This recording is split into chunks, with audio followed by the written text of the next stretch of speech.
ทุกคนตอนนี้ก็กำลังตักเข้าขึ้นรถเนาะบ่ฮู้ว่าจะได้จักตันนะเนาะ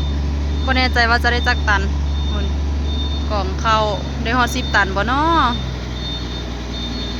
คุณตอนนี้ก็เวลา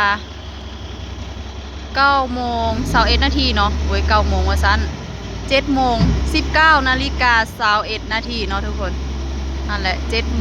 7:21 นาทีนะ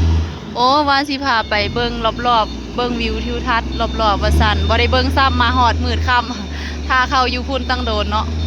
บ่เป็นหยังไว้โอกาสหน้าเดียวพามาเบิ่งอีกเนาะเพื่อว่าได้มาตักอีกรอบนึงนั่น